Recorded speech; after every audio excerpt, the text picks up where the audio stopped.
Hey-ho, Andrew here. Welcome to the Onion Buns and welcome to Let's Talk Oilers. So we got Oilers versus the San Jose Sharks, game 55, January 29, 2026. So the pre-show. So lineup stays the same as last game with one possible exception. It will be a game day decision on if Ekholm will play tonight or not. Fast forward, he played. But I write the pre-show before the game, so if he does, lines will remain the same. If he doesn't, regular will draw in. Ingram gets the start. So not to dismiss San Jose, but this should be a fairly easy game for the Oilers. Boy, it wasn't. It wasn't. Nope. However, if bad habits we've seen nonstop this season reappear, it could get ugly. It's really about what team shows up. If it's the non-contact, no defense, shinny team, it could be a long night, as the Sharks do have enough skilled players to make any team that tries to play that way pay. But if the Oilers show up ready to play at puck drop, focus on all three zones, and force the Sharks to play the Oilers game, this should be a mostly easy night. Which team do we get? Other concern is, once again, we are going for a third consecutive win. Something that has eluded the Oilers all season long. We going into this game, we are the only team in the league that has not won 3 consecutive games. So does that trend continue, or do we finally get 3 wins in a row? Guess we'll find out. Final mention, and I'll speak more on Wednesday on this topic. Noah Phillips was put on waivers by the Carolina Hurricanes. Oilers could have claimed him and put him instantly to Bakersfield with no waivers required, because that's how the rule works, is if the team that he was grabbed from grabs him back, he goes instantly to the farm team. He doesn't need to be waived again. Knobloch and Bowman declined. Such an absolute insult to a promising young center. Exactly what we require. Absolutely unthinkable and shameful on Knobloch and Bowman's part. I am an Oilers fan, but I won't lie. I'm here. I've had it with Bowman and Knobloch in this season. I really have. You know, I don't understand the team they're making, because the team they're making can't win in the playoffs. It's that simple. All I can say is for shame. For shame. But like I said, I'll talk more on that on Wednesday's Let's Talk Oilers weekly video. All right, period 1.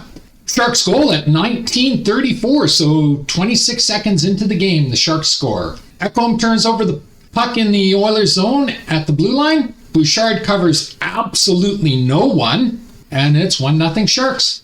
Not a good start. Then we get Sharks goal at 18:25, so a minute 35 into the game. Emberson turns over the puck in the neutral zone, which leads to a breakaway. 2-0 Sharks. So make this make sense to me. Josh Szymanski went 3 for 4 in the faceoff dot in his first ever NHL game. So Knobloch has moved him to the wing on the third line and put Rosevich back, a natural winger, as the center. Again, come in. Make this make sense to me. It would be one thing if he got dominated in the faceoff dot, but he didn't. He won 75% of the faceoffs he took. He is a big body, and he almost scored a goal because, you know, he wasn't afraid to go to the front of the net and be that physical front of the net player, and he almost scored a goal against the Capitals. So why is he moved to the wing? Again, I am up to here with Knobloch and Bowman and their decisions. I honestly expect Szymanski's going to get sent down to the AHL again, because he's too big and he's too physical for Knobloch's and Bowman's style of play. And I wish I was being facetious about that. I don't get it. I really don't. Then we get a Sharks goal at 8:20. Sharks skate past Ekholm. So Bouchard abandons his man to try to cover Ekholm's man. The Sharks player lets a shot go before Bouchard can get to him, and the rebound goes directly to the man Bouchard was supposed to be covering for the easy rebound into the net. 3-0 Sharks.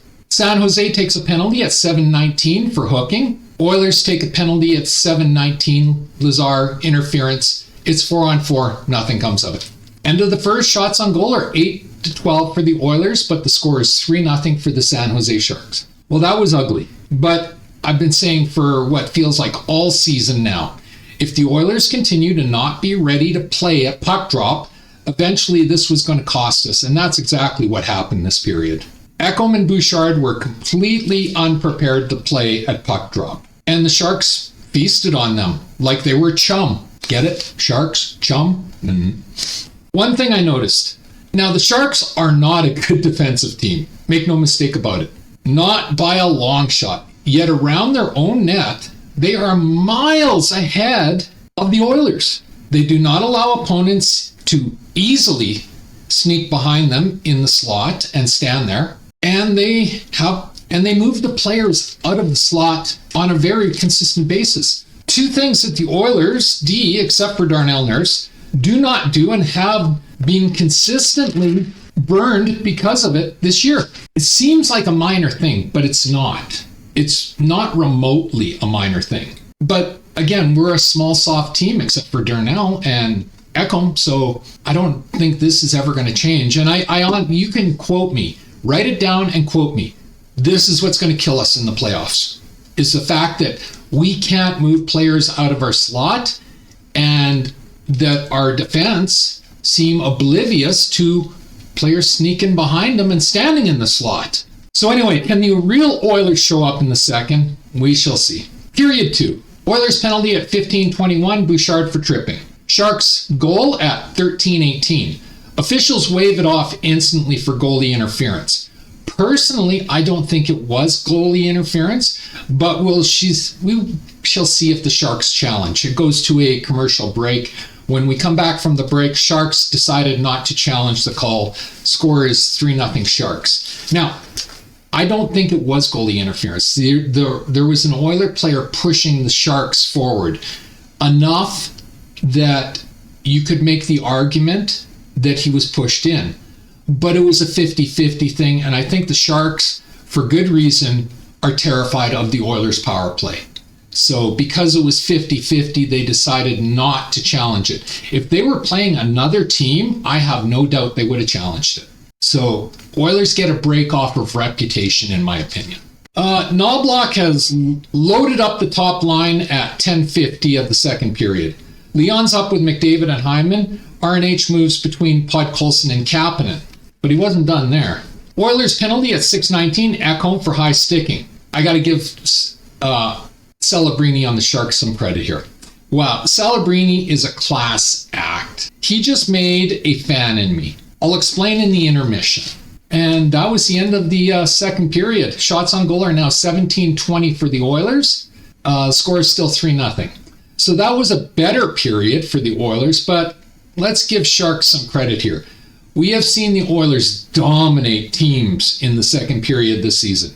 Sharks didn't allow that. They bended, most definitely they bended, but they didn't break. And that's an important step for a young team like the San Jose Sharks. Now, regarding Celebrini, as viewers of my channel know, I absolutely detest divers and embellishers. Like, I hate it. I honestly hate it. I don't care what team does it. I hate it when the Oilers do it. Words cannot express how much I detest divers and embellishers. It's actually one of the reasons I refuse to watch soccer. Like, he slightly touched my leg. I'm going to fall over and hold my knee and cry and be carried off the field. Like, no, I'm not watching that crap. And I hate it in hockey. So what Celebrini did this period is a surefire way to make me a fan of a player regardless of the team he plays for. Celebrini was cutting to the net with the puck.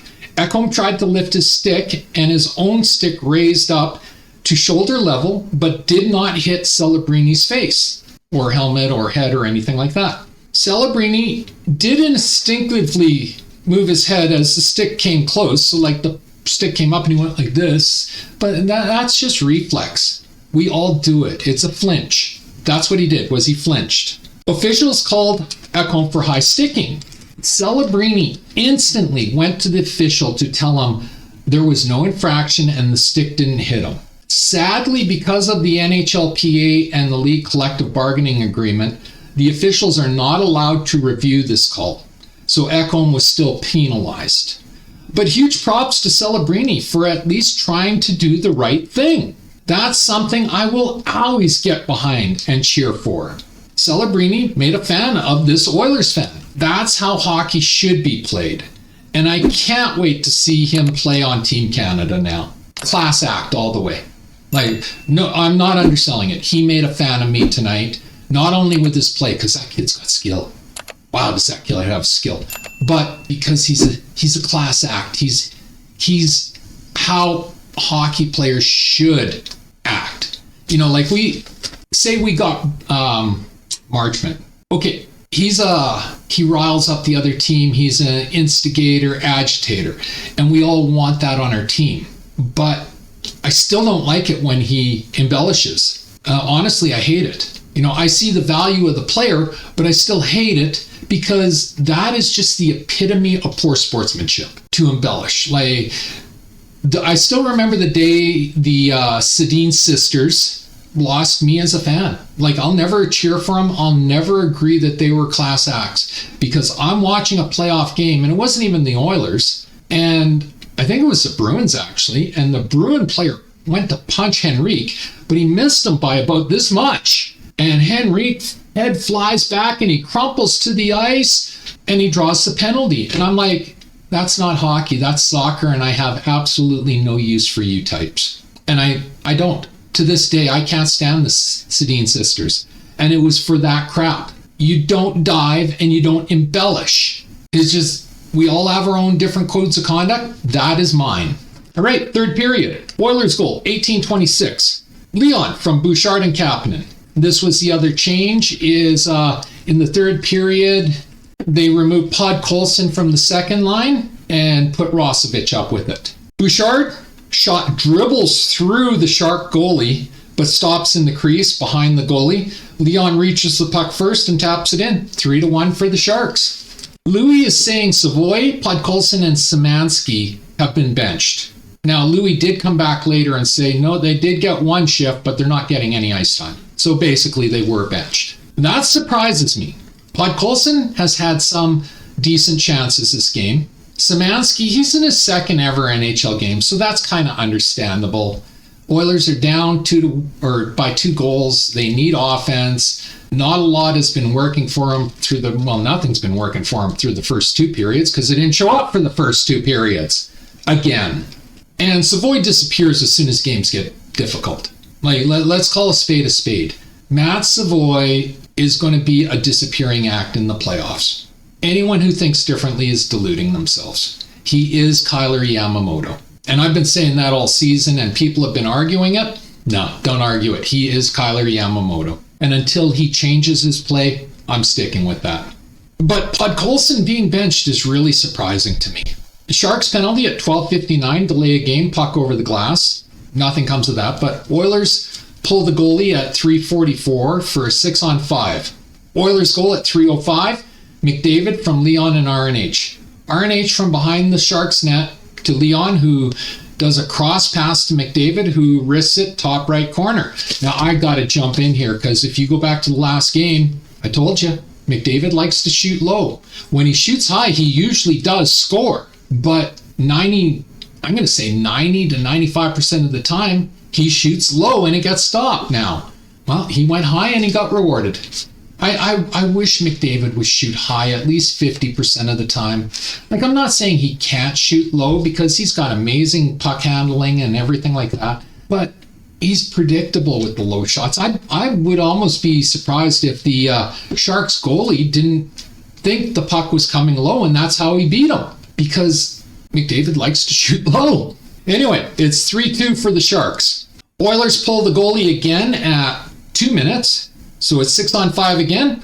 Oilers goal at 58.1 seconds. Bouchard from Leon and Ekholm. Ekholm holds the line, passes to Leon. Leon passes to Bouchard on the blue line, who shoots through 5-player screen, 3-3. It was a lucky goal. He didn't actually clear the 5 players. It deflected off of a Sharks player and found the net. The Oilers got very lucky in this game to tie it up and to win it. Oh, jump ahead, they win. But they got very lucky because the final 2 goals were unplanned deflections, you know. So anyway, it's 3-3, and that's the end of the third. Shots on goal are 20-30 for the Oilers, but the score is 3-3. Overtime. Oilers goal at 3:54, Hyman from McDavid and Bouchard. San Jose makes a horrible turnover, and that's really what caused the goal against, was that turnover. Bouchard sends to McDavid, who finds Hyman, who gets a fortunate bounce off of the Sharks defender and off of the post. So it hits the Sharks defender, hits the post, and still goes in. Like I said, the Oilers got lucky in their last two goals. For the OT winner, Oilers win 4-3 in OT. Shots on goal were 20-31 for the Oilers. So first off, the Oilers finally won 3 games in a row. The last team to do so this season. So I got an admission to make. This was the first time this season I've seen a San Jose Sharks game. And I like what I saw overall. Youth, inexperience, and luck is what cost them in this game. Mark my words, San Jose Sharks are going to be a very good team in 1 to 2 years. Like, I expect they'll make a step up next year. This year, they're going to make the playoffs. Next year, they'll go a little bit further. But 2 years from now, they're going to be one of the top contenders in our conference. Right now, they are learning to walk. But that team has real skill and is designed to play hockey, not shinny, even with the skill they have. They just need the experience, and that comes with time. Did they deserve a better outcome? Most definitely they did, but we used to see this with the old Oilers during the decade of darkness. Like, there was many games where Hull and Eberle and Nugent-Hopkins, they deserved a better outcome. But inexperience, bad luck, and youth worked against them, and they would buckle in the dying minutes and lose. You know, they had to learn how to walk, and that's what's happening with San Jose right now, is they are learning how to walk. 5-on-5, they actually dominated the Oilers. But the Oilers are a powerhouse when they have the extra man and are in OT. So when they are up 6-5 or on the power play, the Oilers dominate all the teams in the league. And then in the OT, I don't think there is a better team in the league 3-on-3. But in the playoffs, you don't get 3-on-3 overtime. You get 5-on-5. And that's what I keep saying is, come the playoffs, this team, everything that works for this team is, or a lot of what works for this team right now in the regular season is removed for the playoffs. Because 5-on-5, San Jose was the better team. Oilers literally won this game playing 10 minutes out of 60. Even the head cheerleader and bottle washer, Bob Stauffer, was calling them out for this. So it wasn't just me, folks. Even their number one head cheerleader and bottle washer, Bob Stauffer, was calling them out on both intermissions for this. Truth is, against a better, more experienced team, this comeback doesn't happen.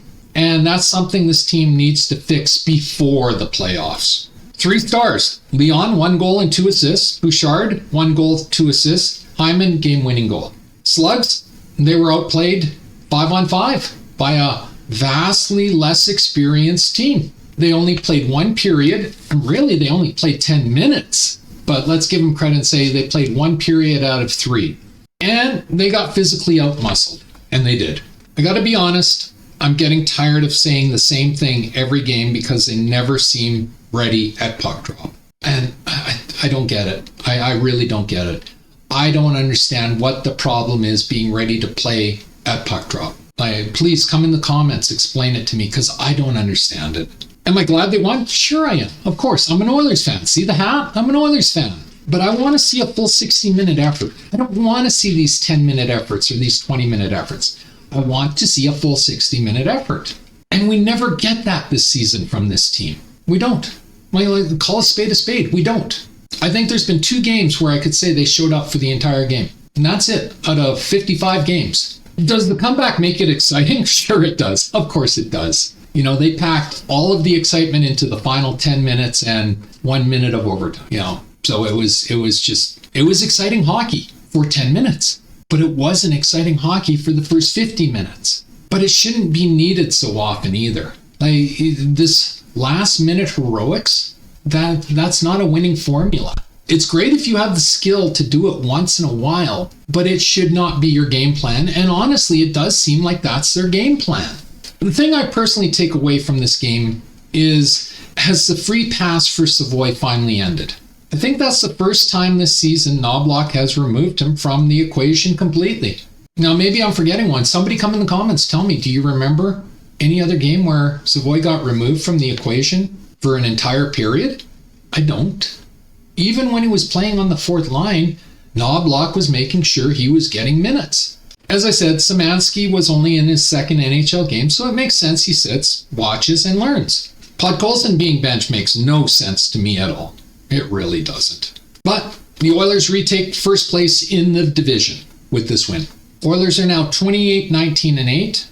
Next game is Saturday, January 31st, 2026 versus the Minnesota Wild, 8 p.m. Mountain on Sportsnet.